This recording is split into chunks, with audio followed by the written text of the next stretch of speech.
Hey guys, welcome to lesson 5. In this lesson, we are going to talk about how to optimize your ads. So in this case, we're going to talk about the actual text ads, and that's all we're going to be looking at. In the last module, we talked about keyword optimization, so this process is very similar to what we just did in the last lesson. So to show you guys how to do this process, what I'm going to do is hop over here into the AdWords platform. And I'm going to show you just how to run through this real quick in just a few minutes. And you can do this, I would say, very similar to the same schedule you're doing with keyword optimization and some of your other optimizations. Is maybe 2 to 3 times a week you might jump in here and take a look at these.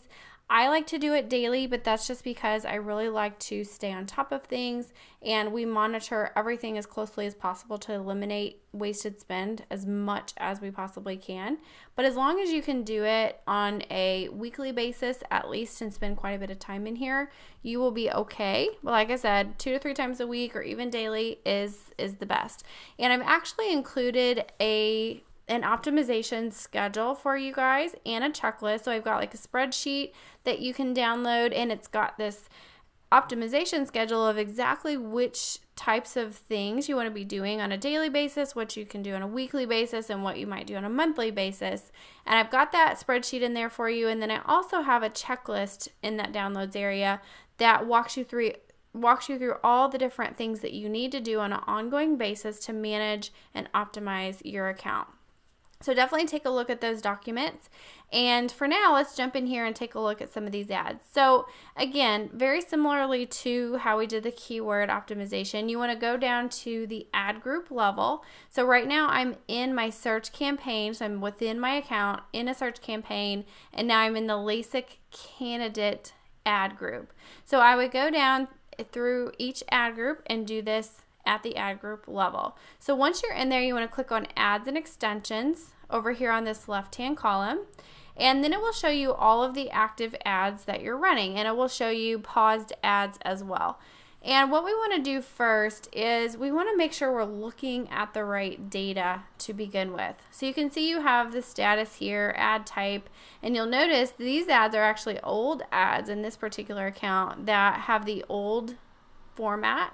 And these are actually getting completely sunsetted. Like, you won't be able to create these types of ads anymore. So you're going to have all ads going forward have to be in the expanded text ad format. So they're just letting these run.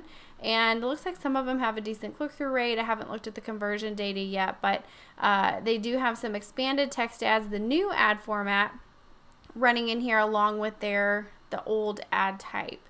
And obviously, going forward, you guys can't even create those ads anymore.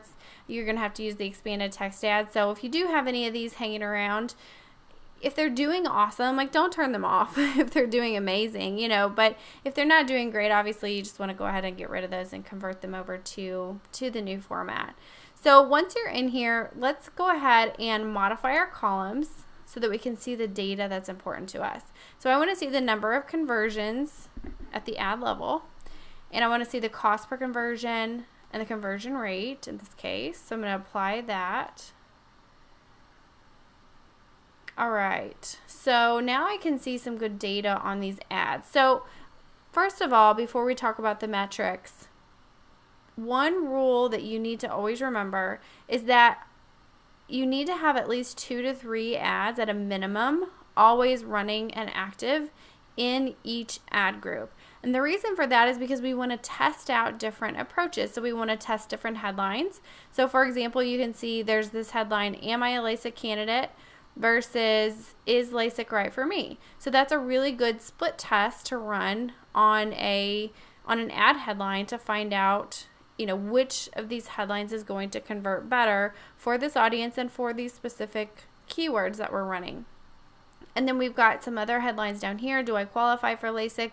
And so what will happen is if you set your campaign settings up correctly, the way we discussed in the campaign setup lesson, then all of these should be rotating evenly.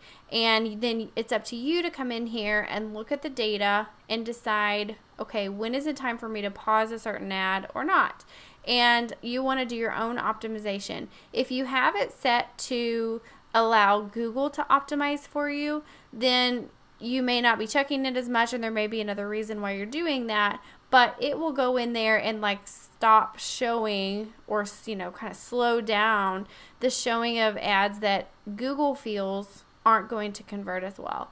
So again, you know how I feel. I like to have that control on my end. And also, for certain types of businesses, you may not know the end result. You may not know how many of these leads actually turn into booked surgeries and things like that. So again, it's great to do offline conversion tracking and convert that data back in here and things like that. But for now, the only data that we really have that's a solid data point is cost per conversion. So that's what we're judging off right now. If we were importing offline conversions into this account, obviously that's the end goal type of metric that I would be judging against. But for now, I want to sort by cost per conversion. So I've got an ad here that is already paused, which is good because it has the highest cost per conversion. Let's take a look at the click-through rate. Even though this isn't a bad click-through rate, 5.41% is really not bad, but it's the worst of all of these that you see here. Well, except for this one right here. But this one doesn't have any conversions yet. Let's see. No conversions.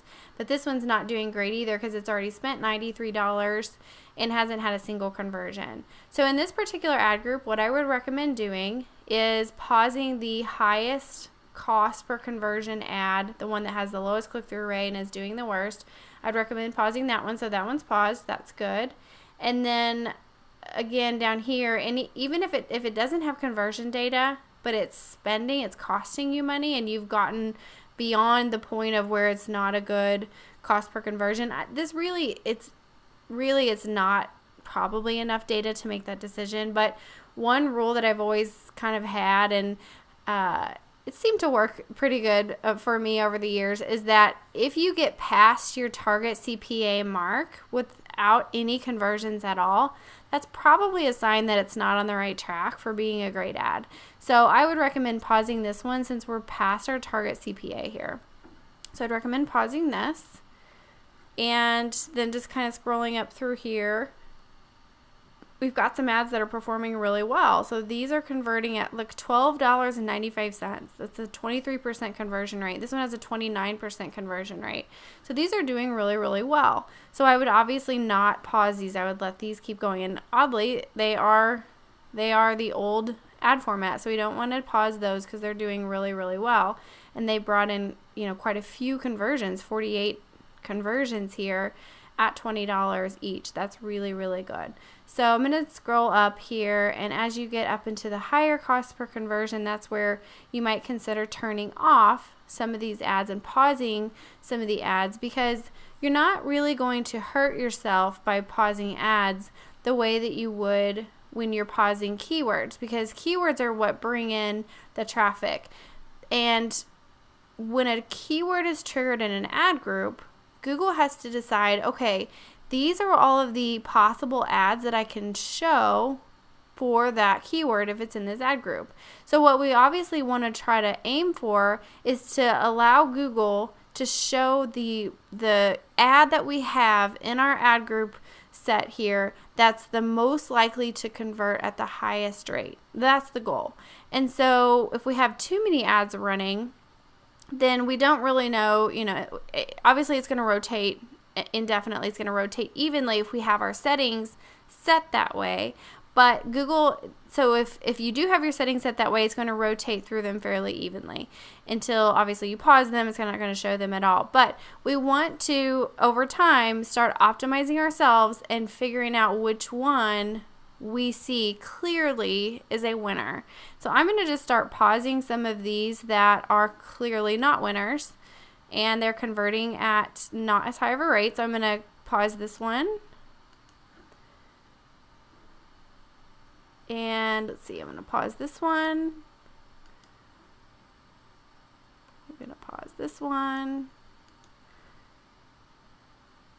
And so then now we have like our best performers here. $33, $25. All of these are under the target CPA and converting at a pretty decent rate. So we can sort here by conversion rate. You can see there's our best performer right there.